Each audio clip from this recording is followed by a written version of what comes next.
Hello again, I am Robert Fithin, and Record Store Day is coming up in April. They released the list about a week ago. I know I'm like the 30th video for this, but I wanted to take a little bit of time to actually delve into some of these releases, check some of them out, stream some of them before I made a video, and the first album I'm going to talk about is the inspiration for doing that.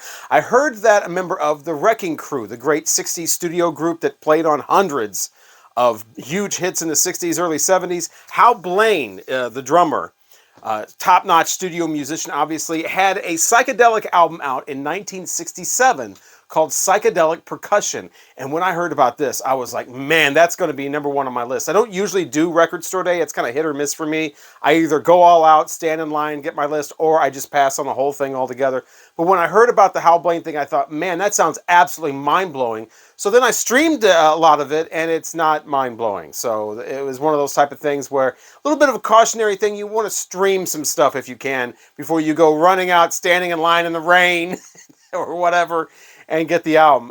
It basically sounds like he's doing a lot of like marching band type drumming, complete with actual whistles and stuff. And then it sounds like somebody just threw a bunch of random like psychedelic sound effects over the top of it, like whirring stuff and you know, like the ooh, just weird stuff. It sounds very uninspired. It sounds like, you know, if you're way into like the late 60s psychedelic, early 70s stuff like I am, you kind of know what I'm talking about when I say kind of like a cash-in. It sounds like, you know, somebody went, hey, psychedelic music's taken off. You should do a psychedelic drum album. Okay, we'll just throw some effects on it. You do some drumming and hey, the kids will love it. It really does sound like that. Now, if you want to buy the album, it will be out on Record Store Day. I believe it's a Record Store Day first. Yeah, you know, it is an exclusive. It isn't a Record Store Day exclusive, so it is on gold and turquoise vinyl, so you can do that. I really do miss a lot of the psychedelic stuff that used to come out on Record Store Day all the time. It seems like there's a lot of focus now on live stuff that sounds like bootleg recordings. I won't be talking about any of those. A lot of picture discs. Like, who is asking for that? There's a $45 The Cure show double picture disc coming out. There's a Nana picture disc with like 5 remixes on it that's gone the way. A Motley Crue picture disc. Way overpriced because it's got like 4 songs on it. There's a Emerson, Lake and Palmer, you know, brain salvage surgery picture disc. Violent Femmes, I was going to get that. Found out it's a picture disc. I don't know who these things are for. Everybody I see in comments, everybody I see in videos, people that I know, nobody ever wants picture discs. I know a couple of people are like, I'm buying it just to hang on the wall. Why not get a nice poster, frame it, hang that on the wall? You get a lot more bang for your buck. Anyway, I don't know who the picture discs are for. But speaking of psychedelic music, though, back to that, Strawberry Alarm Clock, for some reason, they're re-releasing one of the most common psychedelic albums of all time, Incense and Peppermints. I don't even think this is color vinyl. It's just a regular release. I don't know. Canned Heat, vintage Canned Heat. Watch out for this one. They're calling this Canned Heat's 1976 studio album. That's kind of misleading. What this is early Canned Heat, like before they put out their first album. That's where these recordings are actually from. This is not from 1970 and the peak of them. Blind Owl is not even in the band yet. He's not on here, so you'd get none of his great vocals or harmonica or any of that. The album itself sounds pretty good. I mean, it's not a bad album, but it is very early Canned Heat from 1966, actually, even though it was released in 1970. So that's what Canned Heat Vintage is. So just know that going in. It's kind of a little misleading when they talk about how it's their 6th album from 1970. On the positive side, though, there are some great soul, R&B type blues albums that are getting reissued that haven't been available in a long time, or if they are, they're very, very hard to find used, you know, very expensive. Like Al Wilson, he had a big hit called Show and Tell. This is the next album after that called Weighing In. I was not that familiar with it, but again, did a little bit of streaming. I streamed 3 minutes of this thing, and I'm like, sold. So now this is at the top of my list. Al Wilson, Weighing In. I believe that is on color vinyl. You also got Coco Taylor, I Know What It Takes. Some great Chicago blues. Very, very just direct sounding recording. I believe it's from 1975. Has not been available in a long time, but it sounds like you're right there in the blues club. I've got to get my hands on the Coco Taylor one. Also, The Temptations, All Directions. That is the album where Papa Was a Rolling Stone is from. Now, Papa Was a Rolling Stone, I prefer the single version. It's almost 7 minutes long, the single version. The album version on here is almost 11 minutes long, maybe almost 12 minutes. So it's very, very long. It's very, very repetitious. It doesn't really add a lot to it. I definitely prefer the single one, but that's a part of this album. They've got funky music, Show Enough Makes Me Dance. That's on here. It's not very funky, though. It's more of like a hand clap and disco kind of thing with a live feel to it. I don't know if I'll pick this up or not. You also have Willie Dixon with Catalyst. That's a great album that hasn't been available in a long time either. So some great blues, soul type stuff that has not been around, hasn't been available. At least they're putting that out for RSD, and some of it is color vinyl. There's also the Stair Steps, used to be known as the 5 Stair Steps with that Ooh Child song. This is Second Resurrection is their album coming out. Now all these great albums are going to run you about 26 or 30 bucks, so not quite as expensive as some of the other stuff. But Resurrection, they were picked back up by George Harrison, his Dark Horse label. So there's like a little bit of a Beatles connection there for you. It's a little bit later on, so it's not quite as raw and funky sounding. It's more smoothed out with some synths and stuff like that. That's what you're into. Some of it kind of sounds like maybe like a TV theme or something like that. But like I said, George Harrison put it on the Dark Horse label. If you're into the Beatles, you might also want to know that Paul McCartney and Wings' Red Rose Speedway is getting a re-release. For some reason, just a bare bones re-release for $36. Yeah, also Ringo Starr's Stop and Smell the Roses, $40 for that one on color vinyl because it's a 2-disc set. It's the original album with some more stuff added to it. This is really funny to me to see that for $40 because I remember when I first got into the Beatles around 81, I was like, like 7, 8 years old. Beatles everywhere. I dove right into the Beatles, had to have everything Beatles. And I noticed that Stop and Smell the Roses was always one of those albums that was in the budget bin for like $1.99 new. You'd always see it at record stores used for like 50 cents or whatever. Now you get a double disc set of it, color vinyl, $40 for that. Speaking of really overpriced stuff, Orville Peck's Bronco album, which I discovered last year, really was interested in maybe getting that one day, but probably not this Record Store Day exclusive release, going for $43. I believe this is just a single disc. It is color vinyl, but yeah, just a regular old Orville Peck Bronco, color vinyl, $43 for that.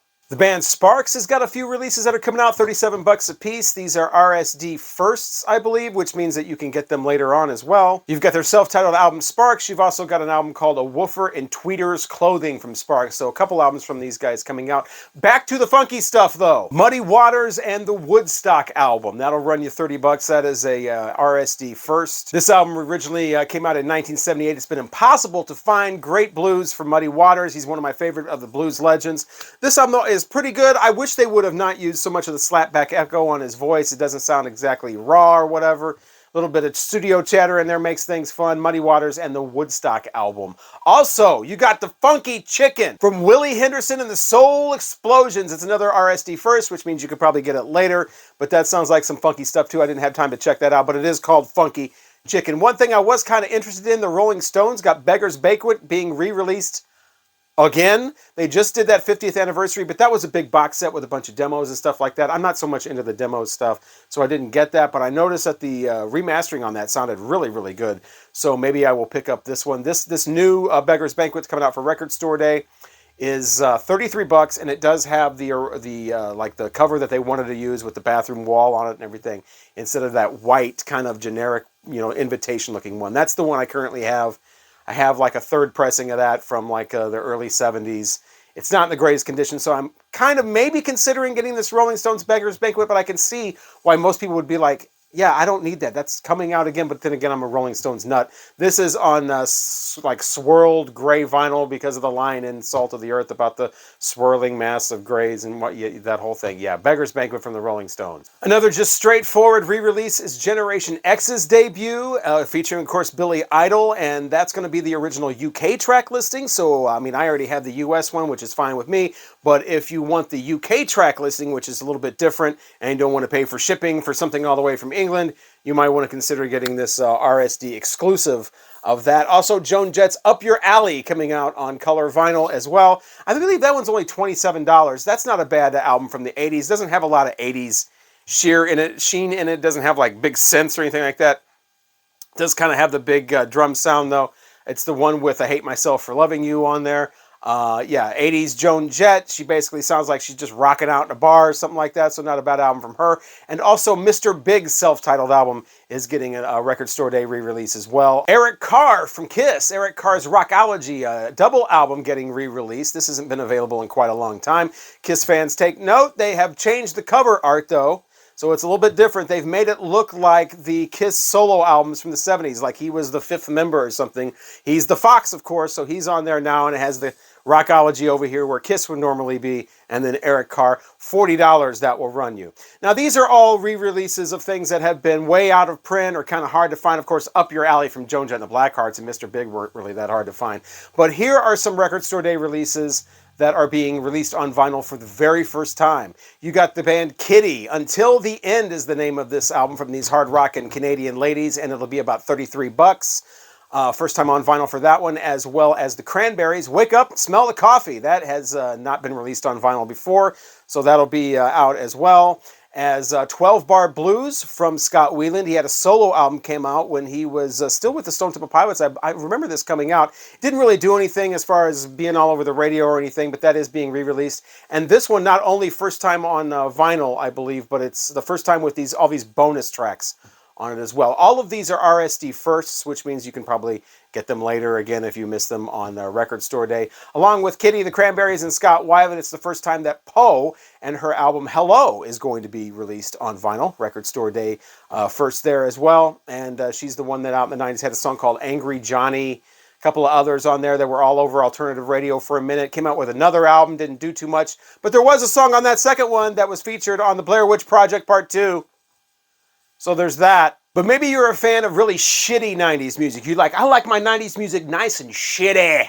Well, you want to get this shitty album from the Verve Pipe called Villains for $35, about $35 too much. It's another RSD first, which means you can get it later. Verve Pipe had all kinds of... Cup of Tea was a song on there, but their big one was The Freshman. That's that song that used to be on about, every 13 minutes on the radio. I'm not sure which version they're going to use because the CD had two different mixes on it. They got the original mix, and then the remix was put on later issues, so I'm not sure what's going on with this album, and don't really care because, well, it's the Verve Pipe. Ooh, yeah! Well, wrestling fans will love Be a Man from Macho Man Randy Savage.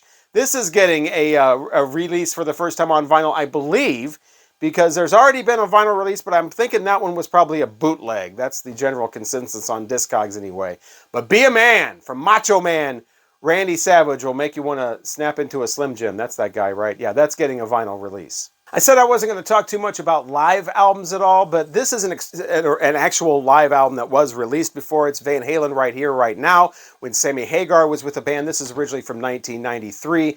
Extremely hard to find on vinyl. Maybe it wasn't even released at all on vinyl, but now it's going to be for Record Store Day. A 4-disc set will run you a little over $100 for this. Here's another one. If you haven't heard it, you may want to stream some of it first. I remember the CD just having this bombastic sound. It was like drenched in reverb, a lot of bass going on. It made it sound like you were like in the middle of the stadium. Didn't sound very good to me at all, and I remember not caring much for it all. So you may want to stream some tracks from Van Halen Live Right Here, Right Now before you go laying down over $100 for the 4-disc version of that for Record Store Day. Now, a couple of albums that are getting reissued but also expanded. One of them would be the Tom Tom Club. That's coming out again. Of course, that's some members from the Talking Heads in there. Weymouths are a part of that, and they had that Genius of Love song, which got remixed or sampled by Mariah Carey, turned into a big hit. I prefer the Genius of Love one. But that's going to get reissued on a 2-disc set with all kinds of remixes and edits and things like that on the second disc. So Tom Tom Club expanded. They're also going to expand Elton John's Don't Shoot Me, I'm Just a Piano Player. That was my first Elton John album I ever heard back when I was a little kid. That's going to be a 2-disc set. It's basically going to run through the original album on disc 1, and then record 2 is going to be demo versions of all those songs in order. Again, you can get the original for like $10 or something like that. I'm not sure you really need to pay the $40 for the reissue one of that extended. But here's one that's kind of interesting. Susie Cuatro, in her second release, just called Cuatro, is the same thing, getting the original album on disc 1, but disc 2 is going to be a bunch of legitimate B-sides and things that are actual real songs, not demos, not outtakes. but B-sides and things like that for disc 2, so that might be kind of interesting. There's some great various artist ones always. Those are usually my most interesting, anymore. There's Nuggets is coming back out again, getting re-released with a kind of an ugly black and white cover. I'm not really interested in that. There's some blues stuff. There's a Sun Records one. There's a couple more psychedelic leaning ones. There's a surf rock one. So I'll be checking some of the songs out from some of those online, doing some streaming on those before I decide whether I want to plunge into those. So that's basically Record Store Day without the live stuff and without the remix only stuff and all of that. Like I said, a lot of great blues, soul, funk, and R&B type albums getting reissued. A couple of psychedelic releases that are kind of really disappointing. And of course, picture discs coming out. And of course, you've also got the stuff that's going to be thankfully released on vinyl for the very first time. So that's going to wrap it up. I did want to mention, though, Belinda Carlisle Remix Double Disc, $43 for that. Put that under the category of way too expensive. And there's a lot of stuff like that. It's just getting worse and worse with these vinyl record prices, especially Record Store Day. I don't know too many people that are going to pay $43 for a couple of records of Belinda Carlisle remixes. There's a Jesus Jones live album going to be coming out. I don't know that there's going to be a big demand for that. I wasn't even sure if I was going to do Record Store Day. I do actually like the standing in line part, though. That's the part I like. I like hanging out with the people, talking about vinyl community videos, talking about what people are interested in for Record Store Day, meeting new people, seeing people I haven't seen since last year. I actually like all that, unless it's 25 degrees outside. But then I saw that the summer rental soundtrack is coming out, and I'm like, man, I got to go to the store right now. I realize it's not until April. I got to get in line now for that summer rental soundtrack. So what are you interested in for Record Store Day? Put it in the comments below. Let me know. And thanks again for watching. And once again, I'm Robert Fithen. And if you're in the area, maybe I will see you at one of the record stores on Record Store Day 2023.